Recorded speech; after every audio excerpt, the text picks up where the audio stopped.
ഇന്ന് നമ്മുടെ സംസ്ഥാനത്തെ പ്രധാനപ്പെട്ട വാർത്തകളിൽ ഒന്ന് മുഖ്യമന്ത്രിക്കെതിരായിട്ടുള്ള ഇഡിയുടെ നോട്ടീസാണ്. കിഫ്ബി മസാല ബോണ്ട് കേസിനകത്താണ് മുഖ്യമന്ത്രിക്കെതിരെ ഇഡി നോട്ടീസ് നൽകിയിട്ടുള്ളത്.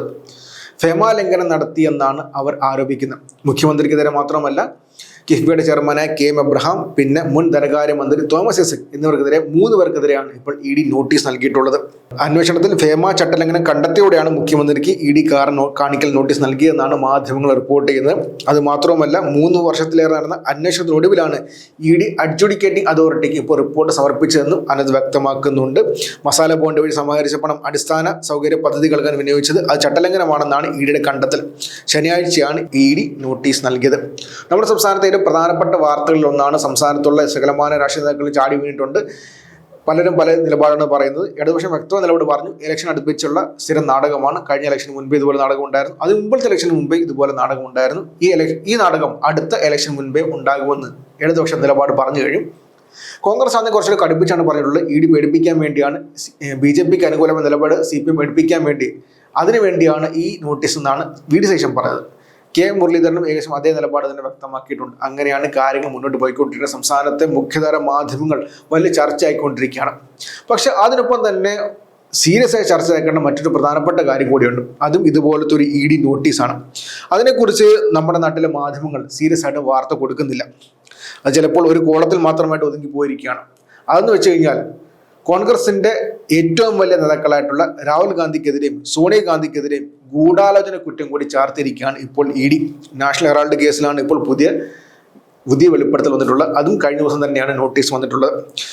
കോൺഗ്രസ് നേതാക്കളെ സോണിയാഗാന്ധിയുടെയും രാഹുൽ ഗാന്ധിയുടെയും പേരിൽ ക്രിമിനൽ ഗൂഢാലോചന കുറ്റം ചുമത്തിയാണ് പുതിയ കേസ്. എൻഫോഴ്സ്മെന്റ് ഡയറക്ടറേറ്റിന്റെ പരാതിയുടെ അടിസ്ഥാനത്തിൽ ഡൽഹി പോലീസിന്റെ സാമ്പത്തിക കുറ്റാന്വേഷണ വിഭാഗമാണ് ഇവർ രണ്ടുപേരെയും 1ഉം 2ഉം പ്രതികളാക്കി കേസെടുത്തത്. ഈ കാര്യം നമ്മുടെ സംസ്ഥാനത്തെ മാധ്യമങ്ങൾ ആരും വാർത്തയാക്കുന്നില്ല. അതിനെക്കുറിച്ച് വരുമ്പോഴത്തേക്കും ഗൂഢാലോചനയാണ്, സർക്കാരിന്റെ അധികാര കടന്നുകയറ്റമാണെന്ന് വ്യക്തമായിട്ട് കോൺഗ്രസ്സുകാർ പറയുന്നുണ്ട്. പക്ഷേ കേരളത്തിലേക്ക് വരുമ്പോഴത്തേക്കും കോൺഗ്രസ്സുകാർ ഈ ഇരട്ടത്താപ്പ് കാണിച്ചുകൊണ്ടിരിക്കുകയാണ്. ഇരട്ടത്താപ്പം തന്നെ പറയാം. അങ്ങ് ഡൽഹിയിൽ സോണിയാഗാന്ധിക്കെതിരെ രാഹുൽ ഗാന്ധിക്കെതിരെ ഇഡി നിലപാട് വന്നു കഴിഞ്ഞാൽ അത് അധികാര കടന്നുകയറ്റം. ഇവിടെ ആണെങ്കിൽ അത് ചെയ്യേണ്ട കാര്യം എന്ന നിലപാടാണ് കോൺഗ്രസ് എടുക്കുന്നത്. അതിന് ഏറ്റവും വലിയ ഉദാഹരണം, ഇത്ര പെട്ടെന്ന് തന്നെ കിട്ടുമെന്ന് ആരും പ്രതീക്ഷിച്ചിരുന്നില്ല. 2 പേർക്കും നോട്ടീസ് വന്ന്, മുഖ്യമന്ത്രി പിണറായി വിജയനും രാഹുൽ ഗാന്ധിക്കും സോണിയാഗാന്ധിക്കും നോട്ടീസ് വന്ന് ഏകദേശം ഒരേ ദിവസമാണ്. ആ ദിവസങ്ങളിൽ തന്നെയാണ് വാർത്തകൾ ബ്രേക്ക് ആയതും. അതേസമയത്ത് നമ്മുടെ നാട്ടിൽ നടക്കുന്നത്, മുഖ്യമന്ത്രി പിണറായി വിജയനെതിരുള്ളത് വലിയ രീതിയിൽ വാർത്തയാക്കുകയും അതിനൊപ്പം തന്നെ കോൺഗ്രസ്സുകാർ ചെയ്യേണ്ട കാര്യമാണ് ഇതിൽ പ്രചരിപ്പിക്കുകയും ചെയ്യുന്നതാണ്. ആ സമയത്താണ് അവിടെ രാഹുൽ ഗാന്ധിക്കും സോണിയാഗാന്ധിക്കുമെതിരെ കേസ് വന്നിട്ടുള്ളത്. ആ കേസുകളിനകത്താണെങ്കിൽ young India, Dotex merchants associated, journals limited തുടങ്ങിയ സ്ഥാപനങ്ങൾ, കോൺഗ്രസ് നേതാക്കളെ സുമൻ ദുബെ, സാം പിട്രോഡ, ഡോട്ടെക്സ് പ്രൊമോട്ടർ സുനിൽ ഭണ്ഡാരി അടക്കമുള്ള കേസിൽ പ്രതികളാണ്. വലിയ സംഭവമാണ്. നാഷണൽ ഹെറാൾഡ് കേസ് നേരത്തെ തന്നെ ചർച്ച ചെയ്തായിരുന്നു.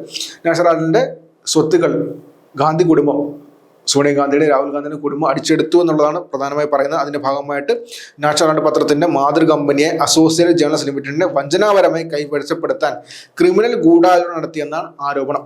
വലിയ 1000 കോടിയോളം രൂപയുടെ സ്വത്ത് അവർ കൈക്കലാക്കി എന്നതാണ് വലിയ സുപ്രധാനമായ ആരോപണമാണ്. അതിനെക്കുറിച്ചാണ് കേസ് അന്വേഷിച്ചുകൊണ്ടിരിക്കുന്നത്. ആ കേസിനകത്താണ് ഇപ്പോൾ കാര്യം എത്തിയിട്ടുള്ളത്. ഇവിടെയാണെങ്കിൽ സംസ്ഥാനത്തെ അടിസ്ഥാന സൗകര്യ വികസനത്തിനായി മസാല ബോണ്ട് വഴി, കിഫ്ബി വഴി പണം സമാഹരിച്ചു എന്നുള്ളതാണ് അവർ പ്രധാനമായി ചൂണ്ടിക്കാട്ടുന്നത്. അത് ഫെമ ചട്ടലംഘനമാണെന്നാണ് അവർ അവകാശപ്പെടുന്നത്. സംസ്ഥാനത്തെ അടിസ്ഥാന സൗകര്യ വികസനത്തിന് വേണ്ടി കാശ് സമാഹരിച്ചത് ചട്ടലംഘനമാണെന്നാണ് അവർ ചൂണ്ടിക്കാട്ടുന്നത്. അപ്പോൾ അടിസ്ഥാന സൗകര്യ വികസനത്തിന് വേണ്ടിയാണ് ആ പണം ചെലവഴിച്ചെന്ന് വ്യക്തമായിട്ട് അവർ പറയുന്നുണ്ട്. അപ്പോൾ പിന്നെ എന്തിനു വേണ്ടിയാണ് ഈ കേസ് നേരെ സുപ്രധാനമായ ചോദ്യമാണ്. പക്ഷേ അതേസമയത്ത് തന്നെയാണ് രാഹുൽ ഗാന്ധിക്കെതിരെ സോണിയാഗാന്ധിക്കെതിരെ ഗൂഢാലോചന കുറ്റം ഇപ്പോൾ ചുമത്തിയിട്ടുള്ളത്.